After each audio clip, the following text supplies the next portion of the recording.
We have a special treat this morning.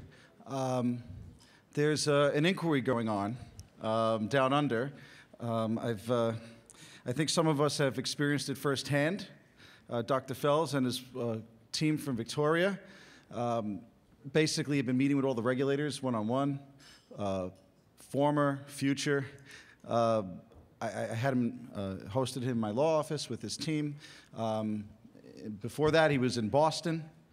He was in a lot of different cities, including visiting the TLC in New York City. And I think it's very, very important to recognize and realize that when you have qualified professionals who've engaged in public service, have done consulting, and also are in academia, there's a tremendous amount of experience and breadth of knowledge that can come to change and reform. And it seems to be a bit of a trend, these regulatory reforms. We're going to be talking about them today. So it's very apropos that we bring up Professor Fels, who's going to talk about what's going on in Australia. It's an inquiry, but I believe that what's going to ultimately happen, and he'll tell you a little bit more about it to the extent that he can, as it's ongoing, is going to look to reform a system, which is, basically an important way to go about doing things. Taking a serious commitment to public service and a serious commitment to looking into something with an independent and objective view. He's very, very well known in Australia. In fact, I was on the board of the World Police and Fire Games, which is the International Olympics that came to New York City for police and fire. And of course, actually my band had played, and afterwards there were Victorian police officers that were hanging out with us. And he's at various different levels, sergeants, lieutenants, and everything. I was like, do you know Professor Fels? Of course we know Professor Fels. He's in the news every day. He's basically very well known for ensuring that there's competition. In the U.S. we call it antitrust measures, but he's apparently made a bit of a dent in that area, especially in the taxi industry, which I'm sure he'll tell you a little bit about. He is Dean of the Australia and New Zealand School of Government. He was chairman, and the entity in Australia was called the Australian Competition and Consumer Commission. He was there from '95 to 2003. He was also at the Trade Practices Commission from 1991 to '95. Before that, he was at the Prices Surveillance Authority from 1989 to '92. He was co-chair of the OECD Trade and Competition Committee from '96 to 2003. In terms of academic responsibilities, he was director of the Graduate School of Management of Monash University, professor of administration at that university, which is in Melbourne. I got that right? Melbourne? Even though I visited Hobart, I at least know how to pronounce Melbourne. 1984 to '91. He's patron of the Mental Health Council of Australia and of SANE, chairman of the Haven Foundation, which provides accommodation, care, and support for mentally ill people, and a member of the National Mental Health Advisory Council. Professor Fels is or has recently been a member of a number of advisory boards to the Australian and Victoria governments, including being appointed in 2011 as the chair of what's officially known and what I described as the Victorian Taxi Industry Inquiry. He was awarded the Order of Australia in 2001, and I'm sure that's just a brief history of all the accomplishments that he has had and will have for years to come. Without further ado, we are privileged and honored to have Professor Fels join us today as our keynote speaker. Professor Fels.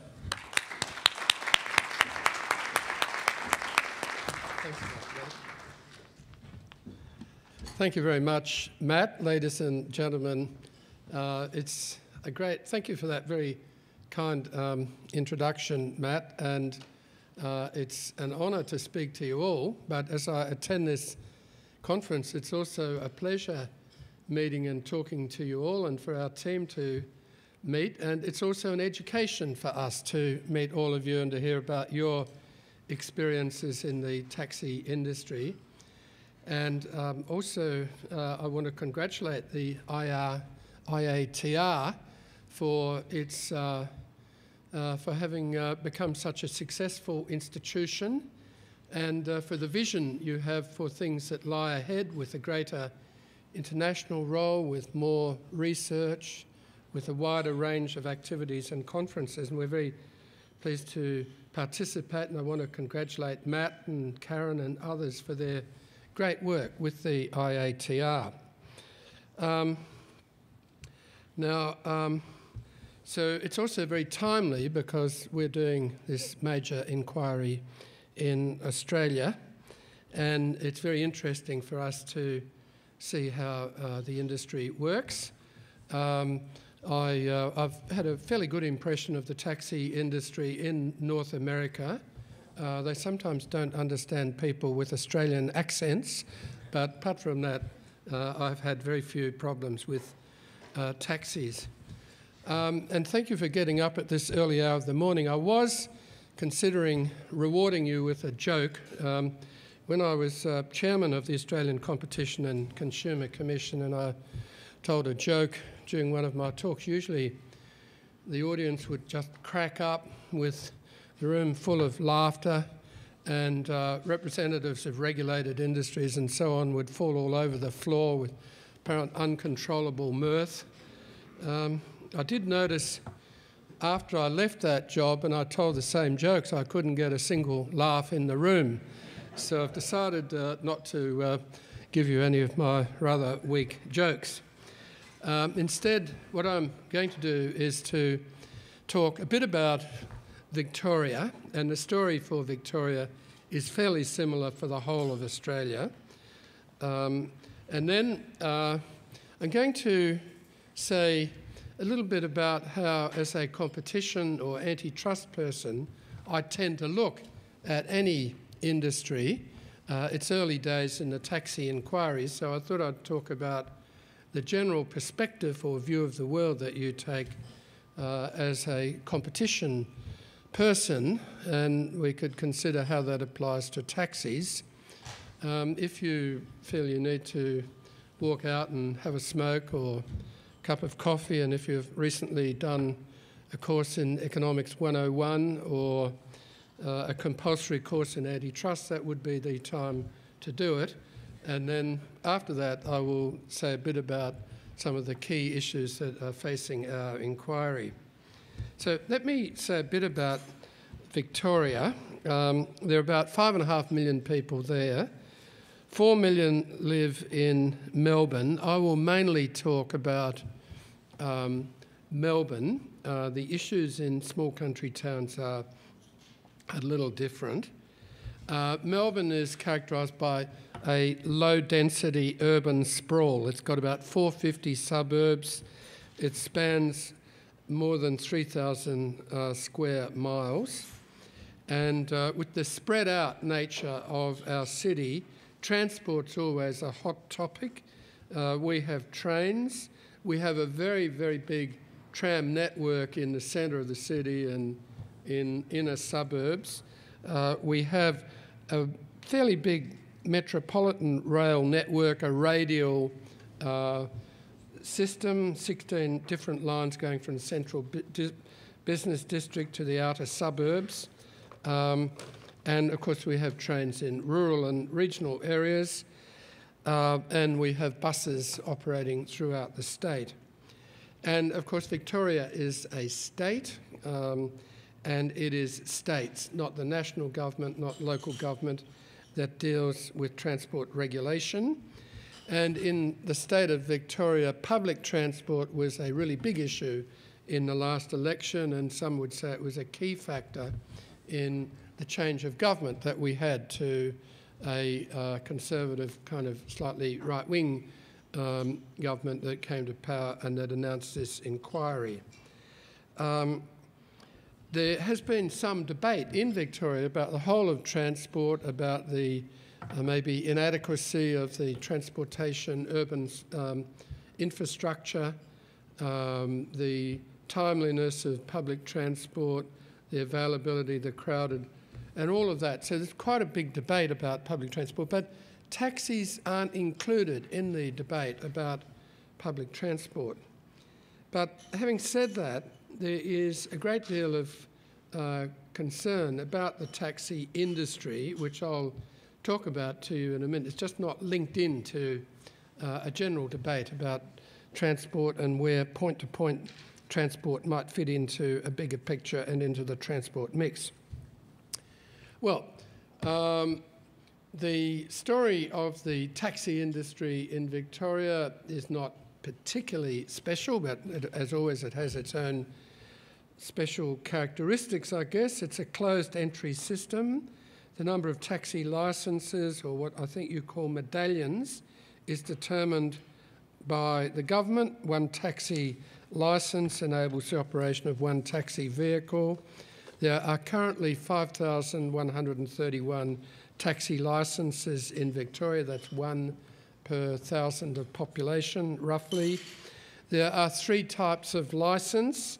There's the conventional taxi licence, there's the peak service licence, and there's wheelchair accessible taxi licences. The peak service licences are only available in Melbourne, and they can only operate in peak periods from 3 p.m. in the afternoon till 7 a.m. the following day. Melbourne has about 80% of all the conventional taxi licences in the state of Victoria, 70% of wheelchair licences. The others are spread in outer and in regional areas. Licences in most cases can be transferred. They currently trade at about $530,000 US, and that's the highest value of any Australian capital city, although the numbers are quite high in other capitals as well. And licence holders can typically assign or lease their licence to a third party to operate. And about 80% of licence holders choose to assign their licence. Now, regarding networks, all licences must be affiliated through their operator with a booking dispatch company or a network service provider, as we call them. And in Melbourne, there are 2 network service providers which have the vast share of the market. And at least one of these networks has a very close connection to the Australian company CabCharge, which is the dominant provider of taxi payment systems across Australia. CabCharge and other providers apply a 10% service fee to customers for each electronic transaction they process. However, of course, you don't have to pay by card. There's also a bit of a kind of web of connection between the network service providers, the 2 main ones, CabCharge, some licence holders, providers of training, providers of vehicles and so on, which we're kind of looking into, and we don't fully understand some of those links. There's about 25,000 accredited taxi drivers in Victoria. 12,000 of those would be active. And most taxi drivers are classified as bailees. That is, they rent a taxi from an operator. Legally, they are considered independent contractors rather than employees. And so they don't enjoy the same rights and protections as workers in factories would. They're not entitled to pension contributions or superannuation payments, sick leave or other such entitlements under the law. And they have to negotiate their own wages, their own remuneration with operators. Usually it's a revenue split of the total fare. Historically it's been 50-50. It's moved up slightly against the driver in recent times.